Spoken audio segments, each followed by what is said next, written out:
Imagine, imagine walking out of a cafe in the absolute heart of a 10 million person metropolis. Just a massive, bustling city. Exactly. Mm. Like neon lights everywhere, 24-hour places on every corner. And you've just finished this iced coffee, right? Okay, yeah, I know the feeling. Right. And so you look around for a trash can to just, toss the empty plastic cup. And you realize there isn't one. Not a single one in sight. Nothing. So you walk a block. Still nothing. You walk another block, and now you are actively hunting for a municipal bin. Like looking at street lights, checking your crosswalk. Just scanning the whole street. Yeah, but there's absolutely nothing. So now you're just trapped carrying this sticky, rattling plastic cup through a densely packed urban center for, 20 minutes. It's the worst, honestly. Just walking around with a wet cup. It really is. But then you notice the paradox here. You look down at the sidewalk, the exact same sidewalk that has absolutely no garbage cans for miles, and it is immaculately, almost suspiciously spotless. Like, there is no litter drifting into the gutters. There are no overflowing piles of refuse tucked into the alleyways. It is pristine. You're listening to The Story Real Korea. And our mission today is to take this one seemingly invisible detail, these missing street trash cans, and really just trace that thread all the way back to its origin. This goes deep, right? Oh, it goes incredibly deep. As we follow that thread, we uncover this massive, highly orchestrated system of civic behavior and urban psychology and municipal engineering that entirely dictates how modern Korean cities function. And it's all just hiding right there in plain sight. Exactly. Yeah. Completely invisible until you look for it. Okay, let's unpack this. Because the immediate instinct for almost any visitor, when they encounter this spotless, binless environment, is to just assume it's a security measure. Oh, absolutely. That is the number one thing people guess. Right, because we see a densely populated Asian city, we see millions of commuters moving through these crowded subway stations, and we just immediately fill in the blank with counterterrorism. Yeah, and it is the default assumption for a very specific reason, actually. Visitors are recalling a very real, very tragic historical event. Right. They are just attributing it to the entirely wrong country. Which happens a lot more than we like to admit. Yeah, it really does. The whole narrative of, terrorism eliminated the trash cans, that is factually accurate if you are standing in Japan. Ah, okay. Japan. Right. Because in March of 1995, the domestic doomsday cult Aimyun Shinrikyo, they coordinated this catastrophic attack. They boarded multiple lines of the Tokyo Metro during morning rush hour and released sarin nerve gas. God, that was horrifying. Yeah. Thousands were injured, right? Thousands. It was a massive trauma. And the immediate, highly visible aftermath across Japan was this sweeping overhaul of public security infrastructure. Because authorities realized that a trash can is basically the perfect hiding spot. Exactly. An opaque public trash bin is the absolute perfect, inconspicuous place to hide a chemical device or an explosive. So Japan just systematically ripped out public trash bins from train stations, subways, public squares, everywhere. So, the tourist instinct is grounded in historical fact. But it really reveals this flawed cognitive shortcut that we all take when we travel. Oh, so? Well, it's like trying to jam a puzzle piece from a box labeled national security into a puzzle about municipal budgeting, just because the colors look similar. Oh, that's a great way to put it, yeah. People take this one tragic data point from Tokyo and they just smear it across the entire geographic region. They just assume these neighboring East Asian powerhouses must share the exact same infrastructural history. And to understand why that myth persists so stubbornly in Korea, you really have to look at the timeline. Because Korea actually experienced its own horrific public safety tragedies during that exact same mid-90s window. Right, the 90s were a really tough time for infrastructure accidents there. It's extremely tough. Tragedies that forced a massive, agonizing national reckoning regarding underground safety. Yeah. So in April of 1995, which is barely a month after the Tokyo sarin attack, a catastrophic gas explosion ripped through a subway construction site in the southern city of Daegu. Daegu, yeah. A stray spark from a construction tool ignited this massive, completely undetected leak of natural gas. And over 100 people were killed. Many of them were just middle school students on their way to class. Oh man, just heartbreaking. And the compounding grief of that era didn't even end there. No, it didn't. Because 8 years later, in 2003, the exact same city endured the Daegu subway fire. An arsonist lit a fire inside a crowded subway car. And the interior materials of those train cars at the time, they were highly flammable, so the fire just spread rapidly through the train and the station, claiming nearly 200 lives. Hundreds more were injured. It was devastating. But what's fascinating here is how profoundly those traumas reshaped the literal foundation of Korean cities, specifically underground. Right, you can see it today. Oh, absolutely. If you walk through a Korean subway system today, you are looking at the direct legacy of Daegu. The implementation of fireproof tiles everywhere. Oh yeah, the emergency gas masks too. Yes, the gas masks and oxygen tanks stored in those highly visible glass cabinets on every single platform. The floor-level emergency lighting that's designed to guide passengers through thick smoke. Even the rigid, non-flammable stainless steel seating on the trains. They overhauled everything. The entire underground infrastructure was completely revolutionized to prioritize human survival in a crisis. And this is the crucial part, none of that sweeping safety reform applied to the sidewalks above ground. Exactly, none of it. The municipal records, the government decrees, the infrastructural audits, they all explicitly separate the overhaul of subway safety from the street-level trash can policy. The bins didn't vanish because of a fear of hidden explosives or gas leaks. No, they didn't. What we are seeing is the human brain's desperate attempt to connect major public safety anxieties with the physical changes in our environment. Right, because when everyday infrastructure goes missing, we want a cinematic reason for it. We want a reason that involves national security. With the dramatic story. But the actual catalyst for the disappearing bins wasn't a matter of life and death at all. It was actually an incredibly clever, slightly ruthless accounting trick designed to alter human behavior on a microscopic level. Which brings us to the mid-1990s, January 1st, 1995 to be exact. Right. Following a pilot program the year before, the South Korean government rolls out this nationwide policy known as Jongyangye. Yeah, the volume-based waste fee system. So how did this actually work? Well, the underlying philosophy of Jongyangye is a strict pay-as-you-throw model. But to really grasp it, let's examine how waste management functioned prior to 1995, and not just in Korea, but in almost the entire developed world. Okay. Household waste was basically an invisible burden. It was funded collectively through general municipal taxes. You generated trash, you put it outside in whatever bag you had, and sanitation trucks just whisked it away. Out of sight, out of mind. Precisely. The literal cost of disposing of your specific pile of garbage was completely disconnected from your daily financial decisions. It was the ultimate tragedy of the commons. Right, because without an individual financial penalty for producing more trash, there is absolutely zero incentive to produce less. Not at all. And we have to remember, Korea in the 1980s and 90s was undergoing this hyper-accelerated economic growth. The miracle on the Han River. Oh, the growth was explosive. Right.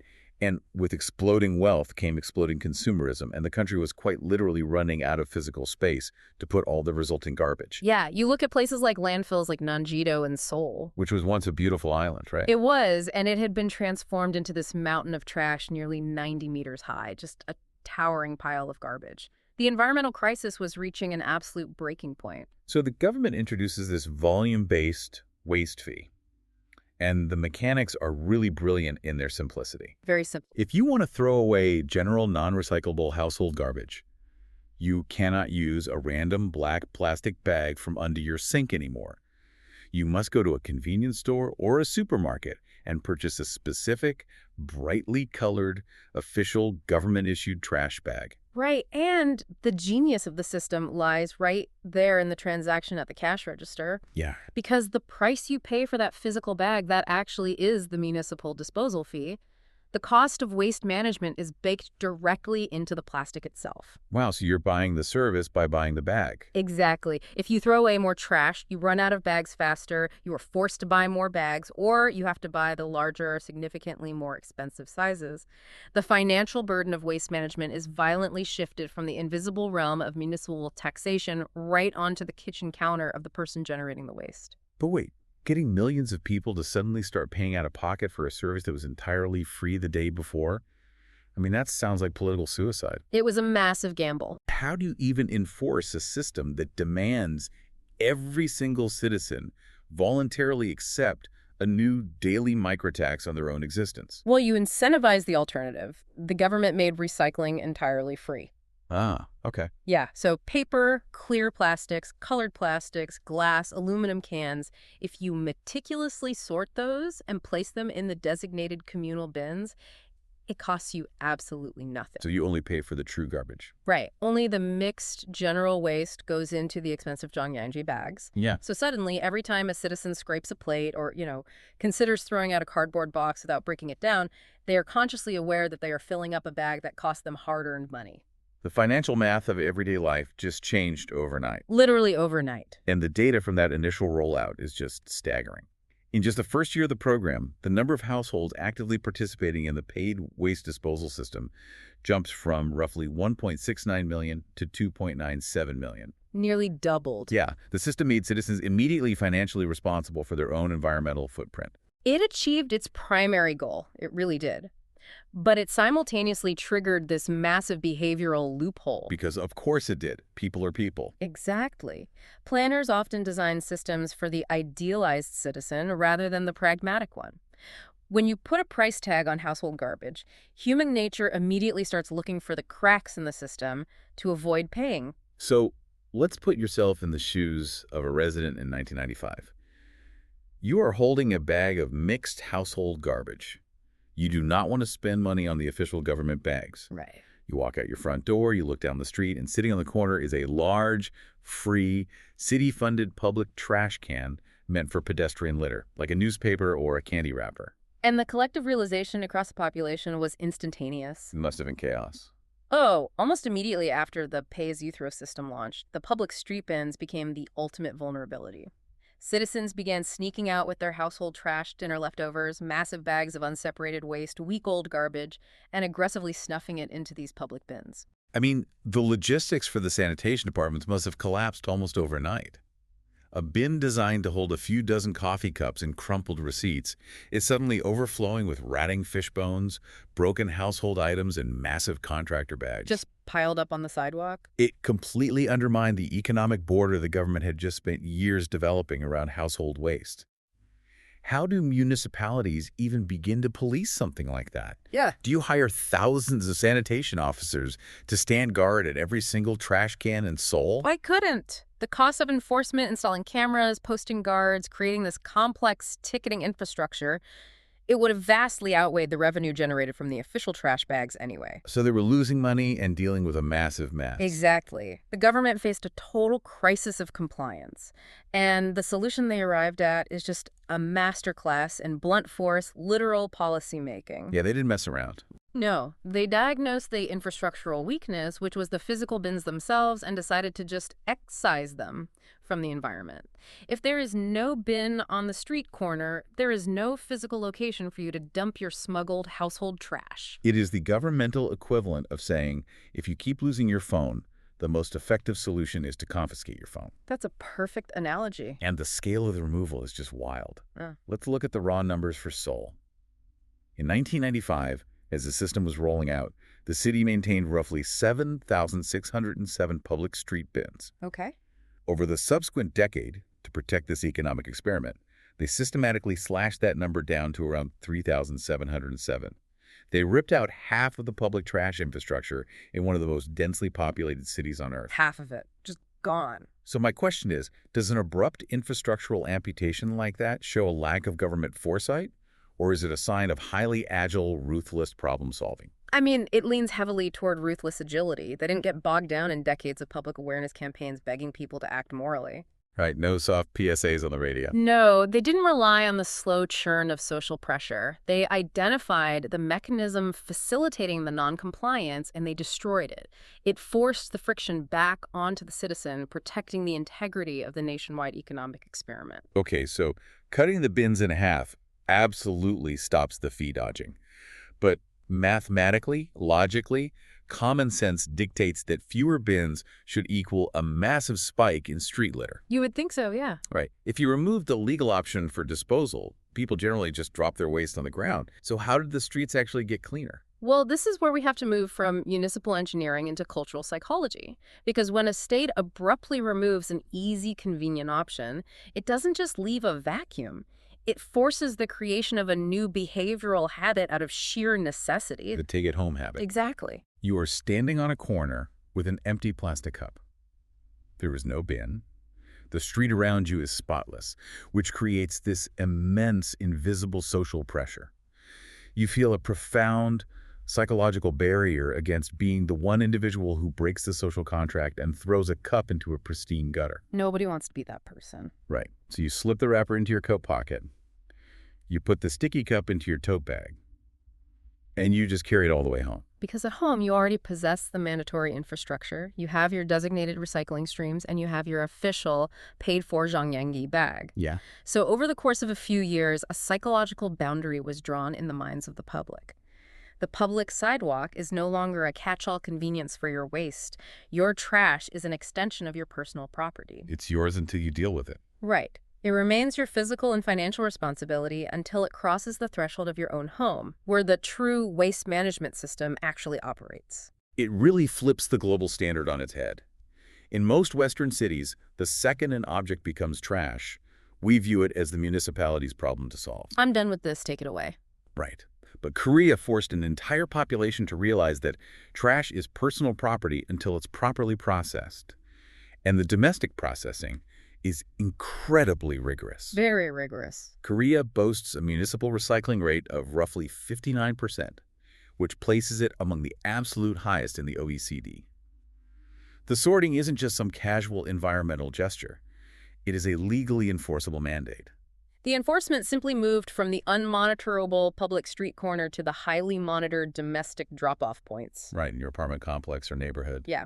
When you take your trash to the residential sorting area, you are separating paper, clear plastics, colored plastics, glass by color, and aluminum into highly specific streams. You can't just cheat it.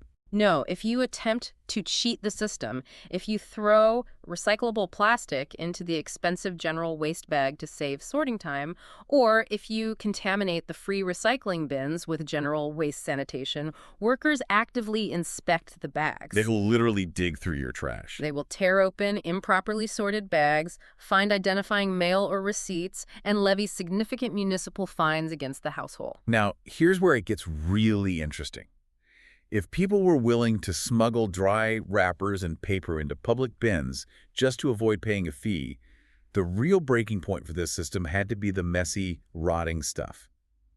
Let's talk about the absolute crown jewel of this system, food waste. Oh, food waste. This is the metric that leaves environmental scientists globally in absolute awe. Wild. To understand the scale of the achievement, look back just a single generation. In the mid to late 1990s, Korea recycled roughly 2% of its food waste. 2%, that is nothing. The rest of it, the half-eaten stews, the vegetable peelings, the discarded rice, all of that was going straight into landfills. Right into the ground. Rotting in the earth, producing massive amounts of methane gas, contaminating the soil, and creating severe odor issues near all the disposal sites. But today, Korea recycles an astonishing 95 to 98% of its food waste. Wait, really? 95 to 98%? Yes. It is a near-total systemic reversal, and it was achieved in a remarkably short time frame. That is incredible. This was driven by a phased, aggressive, nationwide rollout that culminated around 2013, making the physical separation of food waste legally mandatory for every single citizen. You could no longer hide food scraps in the general zhongyang bag. And the processing mechanics behind that 95% figure are industrial marvels.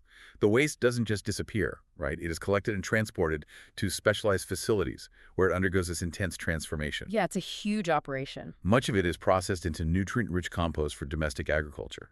A massive portion is dehydrated, sterilized at high temperatures, and processed into dry animal feed. Which is brilliant in itself. And, perhaps most impressively, a significant percentage goes into massive anaerobic digesters. Right, the biogas facilities. Exactly. Inside these sealed, oxygen-free tanks, specialized bacteria break down the organic matter through methanogenesis. They capture the resulting biogas, primarily methane, and burn it to generate electricity that powers the facilities themselves or feeds back into the local grid. It's basically a closed loop. The chemical and industrial processing is world-class, but the behavioral enforcement at the street level, that is where the true ingenuity lies. Yeah, how do they actually get people to do it? We have to examine the hardware that bridges the gap between human behavior and those processing plants. The RFID smart bins. Oh, these things are so futuristic.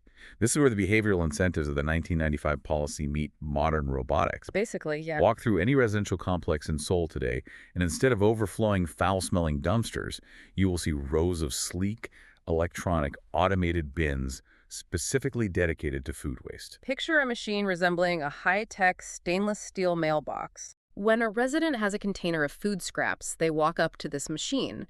They pull out a registered radio frequency identification card, a small fob linked directly to their specific apartment or their personal bank account. Right. They tack the card against the scanner on the front of the bin. The machine emits a confirmation tone, verifies the user's identity via a cellular network connection to a central municipal server, and then the heavy, odor-sealing lid automatically slides open. So smooth. The resident deposits their food scraps into the hopper, and the lid closes. But inside that bin is a highly calibrated digital scale, and it instantly accounts for tare weight and calculates the exact mass of the newly deposited organic matter. Down to the gram. The machine bills the resident dynamically by the gram. The cost is deducted directly from their account in real time. By the gram. It is the ultimate frictionless manifestation of the pay-as-you-throw philosophy. If we connect this to the bigger picture, we are looking at the complete gamification and digitization of civic responsibility. Absolutely. Because the feedback loop is instantaneous and it's brutal. If I throw away a moldy half loaf of bread in my current city, I toss it in a flat fee bin, I feel maybe a brief second of guilt, and I move on. Right, you forget about it. But in Korea, that robot charges you money for that specific loaf of bread the second it leaves your hand. You receive an itemized digital receipt for your own wastefulness. And human behavior reveals itself to be incredibly elastic when direct, inescapable financial pressure is applied. Yeah, people adapt fast. Because these RFID bins charge by weight, and because food waste is predominantly water, residents become hyper-conscious of the moisture content in their garbage. Oh, that makes sense. Water is heavy. Exactly. So citizens actively squeeze the water out of leftover cabbage, they strain soup broths down the sink, and they purposefully dehydrate fruit peels on their balconies before taking them down to the bin. Just to save a few cents. All to shave a few cents off their disposal bill.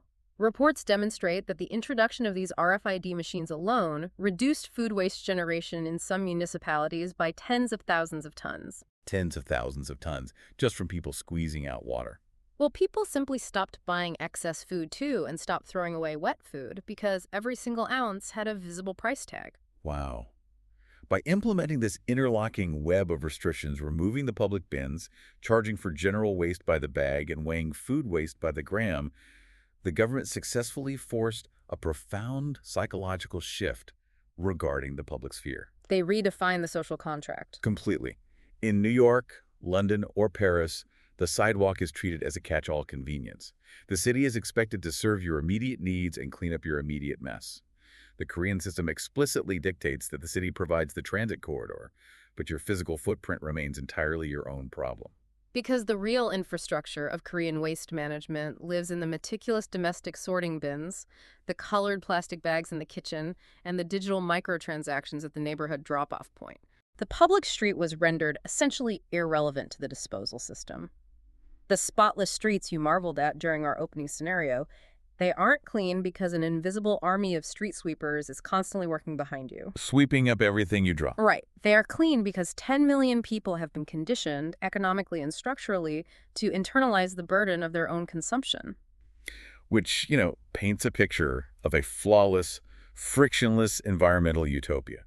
Near total recycling, zero street litter, gamified waste reduction, and biogas energy generation. It sounds perfect on paper. It does. But any time a government implements a system this rigid, this demanding of daily human labor, you are going to generate immense friction. Oh, absolutely. The citizens of Seoul are pushing back against the daily reality of this utopian design. We cannot paint this as a flawlessly accepted system where everyone is perpetually thrilled to carry sticky, melting trash in their pockets during a humid summer commute. Nobody wants to do that. Right. It is highly effective macro policy, but it is highly irritating micro-reality. The data on citizen sentiment is overwhelmingly clear on this. In 2021, the Seoul municipal government conducted a comprehensive survey of its residents, specifically targeting the street-level waste experience. And what did they find? Roughly 70% of residents surveyed stated that they were actively annoyed by the system. They declared that public bins are simply too scarce. 70% is a massive majority. It is. And the average citizen is articulating a very fair grievance here. They're basically saying, I meticulously sort my recycling at home, I pay by the gram for my food waste, but when I am walking downtown and I finish an iced Americano, I just want a place to throw it away. I shouldn't have to carry a dripping cup onto a crowded subway train. Exactly. It highlights the fundamental, eternal tension in urban planning between macro-level systemic efficiency and micro-level human convenience. Yes.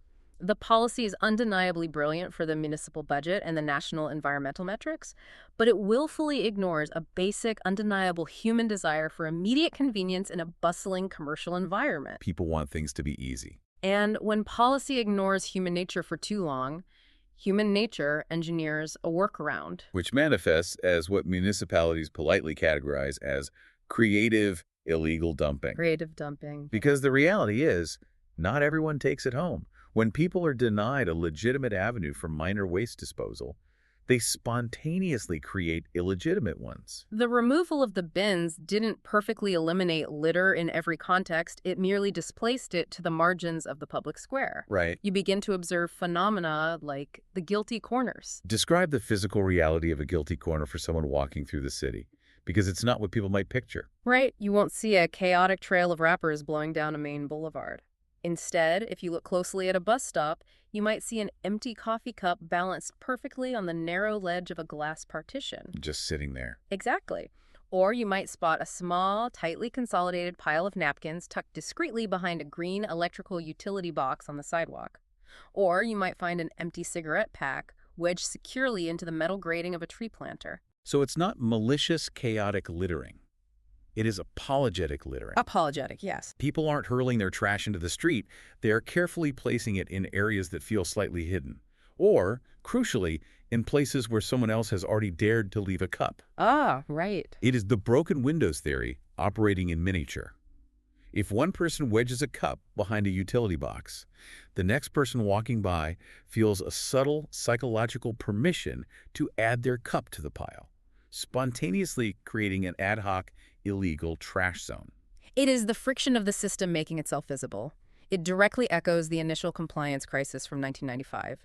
People still occasionally attempt to sneak household trash into whatever public receptacles are left, or they abandon bags in unmonitored alleyways late at night. The system requires constant, low-level vigilance. Municipal policing and intense social pressure to maintain its integrity. The government has clearly recognized that they may have overcorrected. Yeah, the pendulum swung just a bit too far. It swung way too far toward ruthless efficiency, and now it needs to swing back just a few degrees to accommodate the messy realities of urban life. So after decades of systematically eliminating these bins, Seoul is actually reversing course. The municipal government has listened to the 70% of annoyed residents and implemented a plan to reintroduce the infrastructure. Which is a big deal. It is. They are aiming to expand the number of public street bins back up to roughly 7,500 by the year 2025. Which is a very significant municipal concession. It brings the total number of bins almost exactly back to the 7,600 benchmark that existed in 1995. Right before the pay-as-you-throw system initiated the Great Purge. Exactly. However, they aren't just blindly dropping bins on every random corner. They are utilizing localized data to be highly strategic.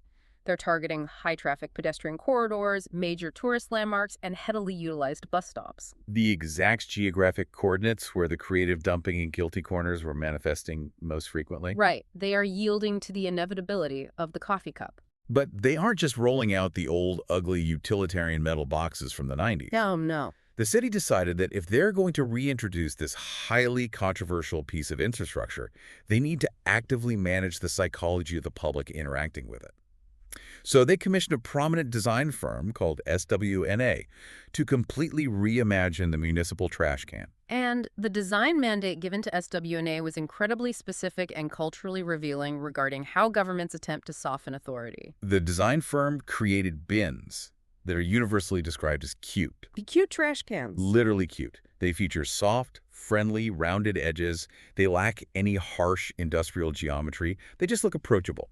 And in several prominent iterations of the design, the lids of these trash cans literally feature small, curved elements that look exactly like animal ears. The municipal government has given the trash cans ears. It is a brilliant, highly calculated deployment of aesthetics. In many East Asian cultures, including Korea, there is a profound understanding of how cute aesthetics often associated with the concept of aegyo in Korea or kawaii in Japan can actually be weaponized as a tool of public policy. Weaponized cuteness. I love that. It fundamentally softens the hard, punitive edges of state authority. So if you have to concede defeat to minor street litter, make the trash can adorable. Exactly. It completely diffuses the tension between the state and the citizen. When you approach a trash can with animal ears, your brain doesn't register the strict, punitive nature of the Zhongyangji system. You aren't thinking about the rules. Right. You don't think about the municipal fines for improper sorting or the robotic bins deducting money from your bank account by the gram. You just think, look at this friendly little creature holding my garbage. The design functions as a visual apology from the municipal government. Oh, that's interesting. It implicitly communicates, we know we took your bins away for 30 years. We know the system is exhausting. Here are your bins back, and look, they're smiling at you. It is so smart. It utilizes charm to encourage compliance and to smooth over the inherent friction of densely packed urban living. It proves that urban design isn't solely about physical engineering. It is deeply rooted in emotional management and sociology. So what does this all mean? We've traced this thread from the devastating trauma of the 1990s subway disasters to a ruthless nationwide economic experiment, through the granular logistics of RFID scales and anaerobic digesters, all the way to municipal trash cans with animal ears. When we synthesize this entire journey, what is the core truth we've uncovered about this missing infrastructure? Well, the missing trash cans of Korea were never about terrorism, despite the incredibly compelling cognitive shortcut most tourists take. Right. And their removal certainly wasn't an invitation for citizens to litter the streets. The absence of the bins was a deliberate, highly visible fingerprint of an invisible, radical idea. The principle that garbage must financially cost the specific person who generates it. So the empty street is the physical manifestation of an economic border wall. Exactly. By making the disposal of mixed trash expensive, and by aggressively removing the free public alternatives, the government successfully rewired the daily behavior of an entire nation. Which is an incredible feat. Citizens produce less trash, they sort vastly more of it to avoid fees, and they physically carry the burden of their consumption home. The empty, spotless sidewalk that bewildered you at the beginning of our exploration isn't the absence of a waste management system. It's the proof of it. It is the ultimate, undeniable proof of one. The system is functioning flawlessly. It's simply relocated from the street corner to the kitchens, the official colored bags, and the deeply ingrained habits of the populace. It is a monumental achievement in civic engineering, and it leaves me with a final, lingering, and frankly provocative thought for you to mull over. We've spent this time exploring how this single policy, removing the bins, charging by the bag, weighing by the gram, completely altered the fundamental relationship a citizen has with what they consume and what they discard. Because they have to physically carry it, because they have to financially pay for it, they are intimately, inescapably aware of their own waste. The burden of convenience was forcefully shifted from the state back to the individual. Exactly. So imagine if we extrapolated this localized logic to a global scale. We are currently facing an unprecedented, worsening global waste crisis. Microplastics infiltrating the ocean, massive landfills overflowing, carbon emissions skyrocketing from international waste transport. It's a dire situation globally. How fundamentally might that global crisis shift if every major city on Earth, New York, London, Paris, Tokyo, simply decided tomorrow that the public sidewalk is no longer responsible for your convenience? That would be a shock to the system. But what if universally we are all forced to carry the physical evidence of our consumption back across our own threshold? Would the sheer annoyance of carrying trash force us to buy less? Probably. Would it force consumers to demand better, biodegradable packaging from massive corporations? It is a staggering what-if that starts with nothing more than removing a metal box from a street corner. It forces us to confront a very uncomfortable question. Is the frictionless convenience we demand from our modern cities actually the primary engine accelerating our global environmental decline? Something to think about the next time you find yourself holding an empty cup. Next time you're in Korea and you're wandering around with a wrapper in your hand, feeling that mild irritation that there's no bin in sight. Well, just remember, take your trash home. And remember that the empty street is working exactly as intended. Thanks for listening to The Story Real Korea.